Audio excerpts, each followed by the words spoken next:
निसार तेरी चहल पहल पर हज़ार ईद रबीउल अव्वल सिवाए इबलीस के जहां में सभी खुशियां मना रहे हैं। अस्सलाम वालेकुम, मैं तुहाडा होस्ट अली रज़ा। तुसी वेख रहे हो माय पाकिस्तान। अज माह रबीउल अव्वल का महीना है। तमाम आशिकान रसूल दुनिया के किसी भी कोने दे विच हर आशिकान रसूल ने अपने हर गली, हर कूचे, हर नगर नूं ऐसे शौक ते ज़ौक दे नाल सजाया है।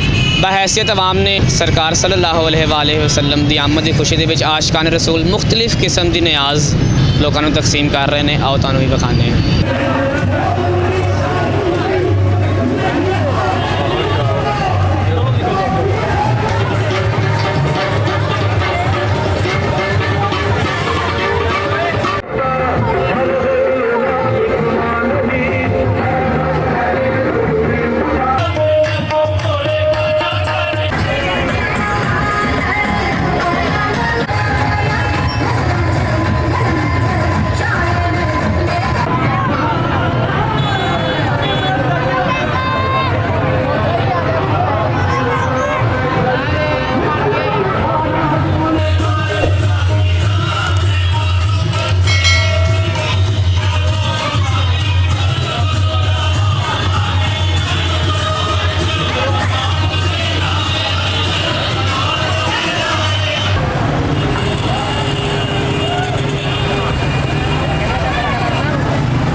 आप इसी तरह से बारिश करते रहें। आज जुलूस में बहुत से रुफाकान ने कहा कि उस्तादी के बगैर जुलूस की वो रौनक नजर नहीं आती। हमें उस्तादी की बड़ी शिद्दत से अता फरमाए, सेहत तंदुरुस्ती अता फरमाए।